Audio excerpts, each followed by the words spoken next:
Bismillahirrahmanirrahim. Assalamualaikum warahmatullahi wabarakatuh. Alhamdulillahi rabbil alamin, wassalatu wassalamu ala asrafil anbiya'i wal mursalin wa ala alihi wa ashabihi wa man tabi'ahum bi ihsani ila yaumiddin. Senantiasa kita selalu memuji kepada Allah Subhanahu wa taala atas segala nikmat yang telah Allah berikan kepada kita. Sekecil apapun nikmat, semua datang daripada Allah Subhanahu wa taala.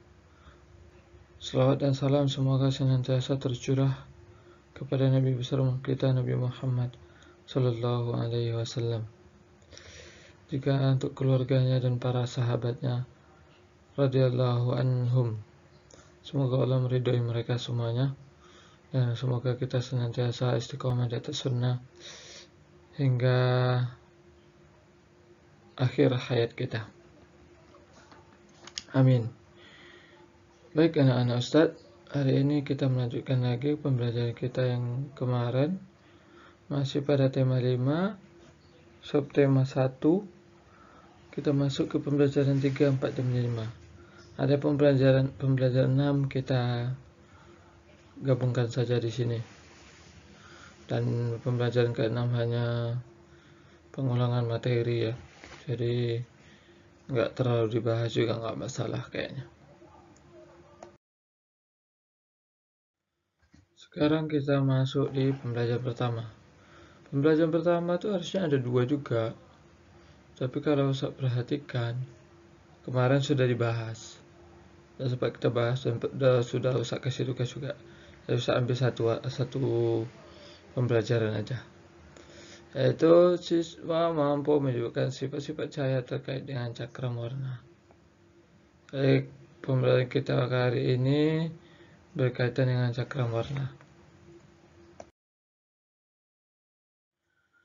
Materi kemarin itu kan tentang bagaimana memahami isi teks, ya kan? Kemudian menyimpulkan di buku tulis sama materi itu. Makanya Ustaz nggak ambil lagi. Ustaz rasa dalam ringkas dia harus selalu ada tugas di situ. Jadi Ustaz kira tugas yang ada kemarin udah mencukupi. Nah, sekarang masuk ke materi yang berikut. Ya, membuat cakram warna. Kamu bisa membuktikan bahwa cahaya putih matahari terdiri atas 7 warna dengan membuat cakram warna. Potongan kertas membentuk lingkaran, warnai kertas sesuai dengan 7 warna pelangi, putarlah kertas tersebut dengan kecepatan tinggi. Perhatikan warna yang tampak saat kertas berputar kencang. Cobalah beberapa variasi besar juring lingkaran pada setiap warna. Amati hasilnya, variasi manakah yang menghasilkan warna putih yang paling jelas. Jadi, harusnya kalau kita masuk ini pembelajaran tatap muka, ini kita praktek ini di kelas. Jadi, tapi kalau antum mau buat di rumah boleh pakai kertas karton, ya kan? Kemudian warnai dengan warna merah, oranye, kuning, hijau, biru, pink, sama ungu. Jadi diwarnai setiap sisinya. Kemudian ini langkah-langkahnya. Jadi warnai dilobangi, dikasih benang, kemudian ditarik-tarik gitu. Sehingga dia akan berputar sehingga akan membentuk warna yang berbeda nanti. Jadi perpaduan warna itu. Dan tahun lalu Ustaz udah praktek ini sama abang-abang kalian yang sudah kelas 5 sekarang. Kalau antum mau coba di rumah, boleh, nggak masalah. Kalau penasaran misalnya, boleh praktek di rumah. Nah, biasanya setiap percobaan itu selalu ada laporannya. Ini salah satu contoh laporan dalam membuat cakram warna. Ya, laporannya apa namanya? Percobaan membuat cakram warna. Tujuan percobaannya untuk membuktikan bahwa cahaya putih matahari terdiri atas 7 warna. Kemudian alatnya apa aja? Ada gunting, gelas, atau jangkar untuk buat lingkaran itu. Kemudian paku untuk melobangi tengah-tengah lingkarannya. Bahan yang digunakan itu ada benang, lem, kertas karton, dan krayon. Krayon itu untuk mewarnai. Langkah kerja, pertama buat lingkaran, yang kedua gunting lingkaran tersebut sesuai garis, Yang ketiga, beri warna sesuai petunjuk. Dan yang keempat, buat 2 lubang di tengah lingkaran. Yang kelima, tarik. Terakhir, pasang benang. Nah, kemudian diputar-putar nanti, ditarik, nanti dia akan berputar. Kesimpulannya adalah, setelah melakukan percobaan buat cakram warna, maka dapat disimpulkan bahwa benar, cahaya putih matahari terdiri atas 7 warna. Nah, ini salah satu contoh membuat laporan hasil percobaan. Jadi kalau antum di rumah buat percobaan tentang cakram warna, maka ini laporannya yang harus dibuat. Sekarang kita masuk ke pembelajaran keempat, halaman 25. Adapun materi atau tujuan pembelajaran, mengidentifikasi informasi dari teks non-fiksi yang dibaca dengan terperinci, kemudian menjelaskan sikap dari tokoh sesuai dengan makna sila keempat. Silakan diperhatikan ya, halaman berapa tadi? 25. Kita masuk ke materi yang pertamanya. Ayo mengamati Bala Putradewa Raja Kerajaan Sriwijaya. Bala Putradewa menjadi raja di Kerajaan Sriwijaya sekitar tahun 850 Masehi. Pada saat pemerintahan Raja Bala Putradewa, Kerajaan Sriwijaya mencapai puncak kejayaan dalam bidang ekonomi, pendidikan, dan kebudayaan. Bala Putradewa berjuang membangun armada laut yang kuat. Tindakan itu bertujuan supaya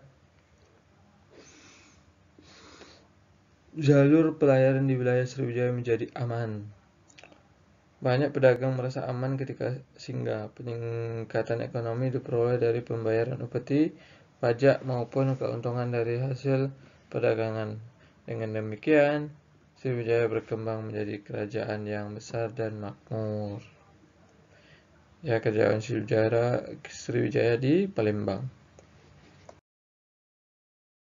Nah, berdasarkan teks tentang Raja Bala Putradewa yang berasal dari kerajaan Sriwijaya Palembang, ada beberapa pertanyaan, 4 pertanyaan yang harus antum jawab. Dan nggak harus membuat seperti ini ya, boleh berurutan ke bawah aja, 1, 2, 3, 4 aja. Nggak usah buat seperti ini terlalu ribet. Pertama, perjuangan apa yang telah dilakukan oleh Raja Bala Putradewa? Kemudian jelaskan hal-hal yang akan terjadi jika Bala Putradewa tidak memimpin Sriwijaya. Kemudian apa hasil dari perjuangan Raja Bala Putradewa? Kemudian sikap kepahlawanan apa yang dimilikinya? 4 soal aja. Jawabannya ada pada teks. Dengan memperhatikan teksnya jawabannya. Ya, dengan kalau menggunakan bahasa sendiri boleh, tapi tetap mengacu kepada teks. Sekarang kita masuk ke materi yang kedua di pembelajaran keempat. Menjelaskan sikap dari tokoh. Nah, ini berkaitan dengan masih Raja Bala Putradewa. Ya, berdasarkan perjuangan Bala Putradewa, tulislah sikap-sikap yang sesuai dengan sila keempat Pancasila. Jelaskan pula alasannya.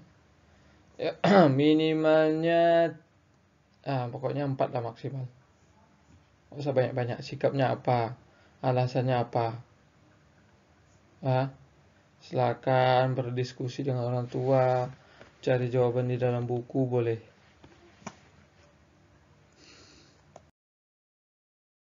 Sekarang masuk ke pembelajaran kelima, halaman 37. Materi atau tujuan pembelajaran. Yang pertama, menjelaskan perjuangan tokoh yang sangat berpengaruh pada zaman Hindu-Buddha. Kemudian mengidentifikasi tingkat dan nada dan tempo lagu. Sedikit ya, sedikit aja ini di pembelajaran 3, 4, 5 ini. Mungkin antum ada yang bertanya-tanya kan, kok materinya sedikit ya? Perasaan di bukunya agak banyak. Ya memang di buku itu banyak, cuma Ustaz merangkum, oh ini yang penting, ini yang bolehlah diketepikan dulu, nggak terlalu dikasih tahu, nggak apa-apa. Intinya yang penting-penting aja. Karena kenapa? Kalau tematik itu banyak, seperti halnya berdiskusi, nanti buat kerjakan latihan, kemudian nanti menulis. Nah itu banyaknya di tematik. Sehingga Ustaz berusaha untuk nggak terlalu banyak memberikan tugas buat antum, namun materi tetap terpenuhi pokok-pokoknya. Seperti itu tujuannya. Sekarang di pembelajaran 5 ini kita masuk ke materi yang pertama di halaman 37 ya, tentang menjelaskan perjuangan tokoh yang sangat berpengaruh pada zaman Hindu-Buddha. Pada akhir masa kerajaan Hindu-Buddha, muncullah tokoh-tokoh yang membawa kejayaan kerajaan Majapahit. Kerajaan Majapahit dikenal sebagai salah satu kerajaan terbesar di Nusantara.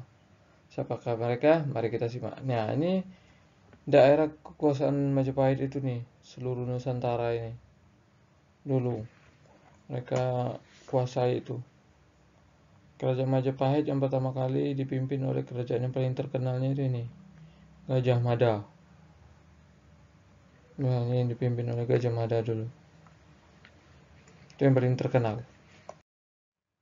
Ya, dengarkan seksama tentang Pati Gajah Mada.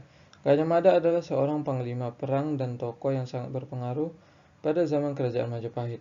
Saat remaja, ia merupakan seorang pemuda yang mempunyai keahlian bela diri yang sangat hebat serta berilmu tinggi.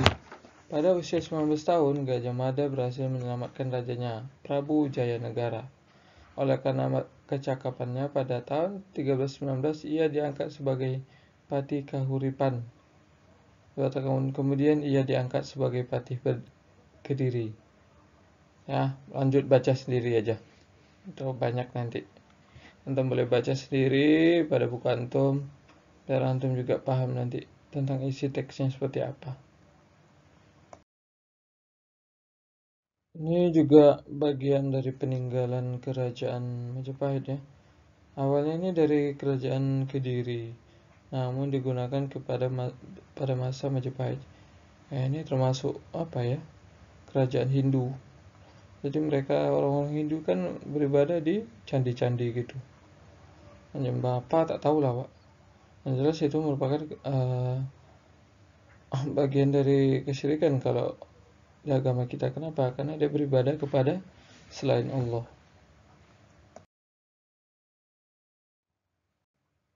Sebelum masuk ke sini, saya jelaskan sedikit. Jadi zaman-zaman kerajaan Hindu Buddha itu kan zaman di mana sudah ada kerajaan Islam juga. Cuman waktu itu mungkin yang lebih berkuasa itu kerajaan Hindu, seperti kerajaan Majapahit ini. Dia memiliki kekuatan-kekuatan yang banyak gitu, pasukannya yang banyak, sehingga dia mampu menguasai Nusantara ketika itu. Nah, saja dia beragama Hindu. Dia tidak beriman kepada Allah, sehingga dia termasuk golongan orang-orang yang kafir kepada Allah. Kafir maknanya ingkar kepada Allah.